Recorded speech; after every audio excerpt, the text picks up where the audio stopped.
কবিগুরু রবীন্দ্রনাথ ঠাকুরের লেখা কবিতা হঠাৎ দেখা। রেলগাড়ির কামরায় হঠাৎ দেখা, ভাবিনি সম্ভব হবে কোনো দিন। আগে ওকে বারবার দেখেছি লাল রঙের শাড়িতে, ডালিম ফুলের মতো রাঙা। আজও পড়েছে কালো রেশমের কাপড়, আঁচল তুলেছে মাথায়।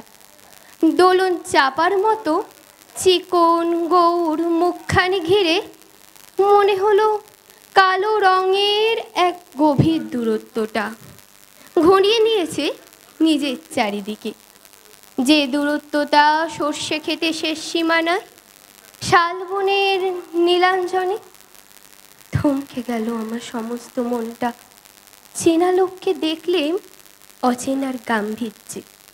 হঠাৎ খবরের কাগজটা ফেলে দিয়ে আমাকে করলে নমস্কার।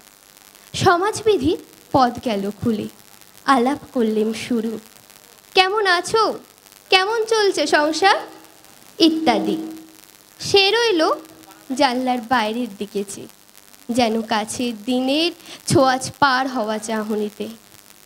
দিলে অত্যন্ত ছোট দুটো একটা জবাব, কোনোটা বা দিলেই না, বুঝিয়ে দিলে হাতের অস্থিরতায়। কেন এসব কথা? এর চেয়ে অনেক ভালো চুপ করে থাকা। আমি ছিলাম অন্য বেঞ্চিতে ওর সাথীদের সঙ্গে। হঠাৎ আঙুল নেড়ে জানালে কাছে আসতে। মনে হলো কম সাহস নয়। বসলুম ওর এক বেঞ্চিতে। গাড়ির আওয়াজের আড়ালে বললে মৃদুস্বরে, কিছু মনে করো না, সময় কোথা সময় নষ্ট করবার? আমাকে নামতে হবে পরে স্টেশনে, দূরে যাবে তুমি, দেখা হবে না আর কোনো দিনই। তাই যে প্রশ্নটার জবাব এতকাল থেমে আছে, শুনবো তোমার মুখে, সত্য করে বলবে তো? আমি বললেম বলবো। বাইরের আকাশের দিকে তাকিয়ে শুধলো, আমাদের গেছে যেদিন একেবারেই কি গেছে, কিছুই কি নেই বাকি? একটুকু রইলেম চুপ করে, তারপর বললেম, রাতের সব তারাই আছে দিনের আলোর গভীরে।